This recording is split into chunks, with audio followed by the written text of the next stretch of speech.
Hi, I'm David DiCerto from Castletown Media. Saddle up as we take a look at The Lord of the Rings, The War of the Rohirrim, through a Catholic lens.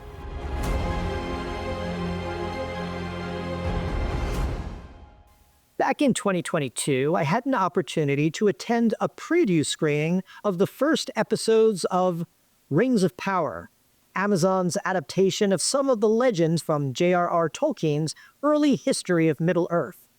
As a lifelong Tolkien fan, going into the theater that night, I had all the optimism of Frodo crossing into Mordor. It was downhill from there once the screening started. So, my expectations were low when I heard that New Line Cinema and Warner Brothers Animation were developing an anime film based on a lesser-known story from one of the appendices of Tolkien's Lord of the Rings books. I'm relieved to say, The Lord of the Rings, The War of the Rohirrim is no Rings of Power. Directed by Kenji Kamiyama, the film is set 183 years before Frodo, the Fellowship, and the whole War of the Rings, during the reign of an ancient king of Rohan, Helm Hammerhand. Great name. Voiced by Succession's Brian Cox. You may recall, Rohan is a kingdom famed for its horsemen, featured prominently in Peter Jackson's 2002, The Two Towers, and 2003, Return of the King. The story centers on Helm's daughter, Héra, voiced by Gaia Weiss, who can ride a horse and wield a sword as well as any knight in the realm.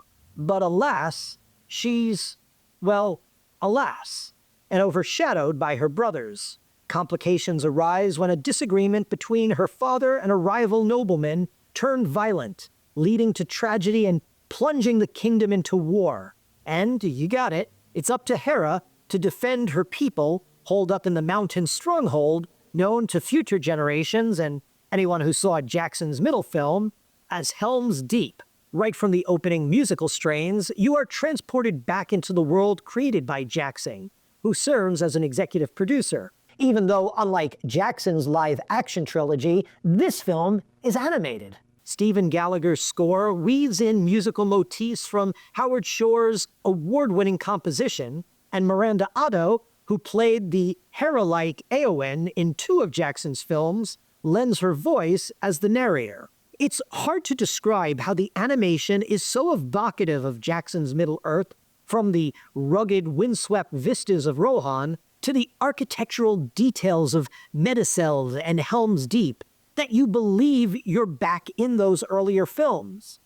Some may feel the pacing is a bit slow, particularly at the beginning, but overall, it succeeds brilliantly in telling an intimate drama against an epic backdrop, and even fits in a Jackson-sized battle or two, complete with Mulakil war elephants. There's some striking images that conjure a mythic romanticism. Visually, it also has what C.S. Lewis referred to as northernness, an almost spiritual sense of a landscape that points to something beyond this world. Given its protagonist, it could have easily injected contemporary gender politics into its timeless tale. But for the most part, that's not the case. Now, on the one hand, Héra is a more modern, independently minded shield maiden, arguing with her father and bristling at the thought of marriage, ultimately choosing liberation and adventure, unlike Éowyn, a good comparison in the Jackson films, who valued her role as both warrior and, ultimately, wife. But on the other hand, Héra is also traditional and takes her responsibility and loyalty to the throne and the realm seriously, as does Philippa Boyens, who served as a screenwriter on the Jackson trilogy and produced this film, and who has expressed a genuine reverence for Tolkien and the world he created, taking her role as the source material's guardian seriously. King Helm is also a fully developed character, not some cartoon king, and Cox's voice is perfect, bringing Helm to life with a blend of fortitude and folly, manly virtue, and a touch of madness, like Shakespeare's King Lear, or even King Denethor from Lord of the Rings. In a different work, Tolkien wrote, "A king is he who can hold his own," and Helm certainly does that particularly during his final stand, which reminded me of Macaulay's poem Horatius at the Bridge, which lends the character a tragic heroism. Parents, be forewarned that while it's an animated film, given the mature themes explored, including murder and wartime violence, and the film's pacing, plus some scary images, it's not ideal for young children.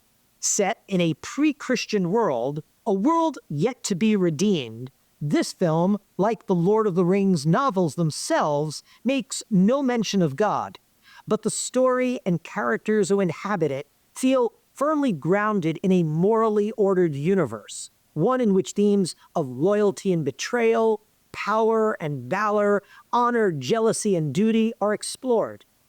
It doesn't have quite the echoes of divine grace that Jackson's film had, but grace does break through at moments.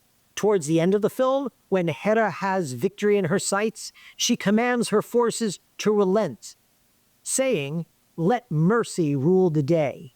And much of the drama involves choosing to do what is right, even when it's difficult, and the battle between despair and hope. The film's tagline itself, "Hope has yet to abandon these lands," is a riff on a line from The Two Towers set in a later age, when an anguished descendant of Helm tells the Fellowship, "Do not trust to hope. It has forsaken these lands." I do kind of wish the filmmakers had worked in the elves and the sense of enchantment, mystery, wonder their presence had played in Tolkien's legendarium. But I also understand this is one of Tolkien's tales dealing with kings of men. And the film is certainly not without its fantasy elements, including references and even a clever cameo of sorts that tied into the larger narrative universe of Lord of the Rings.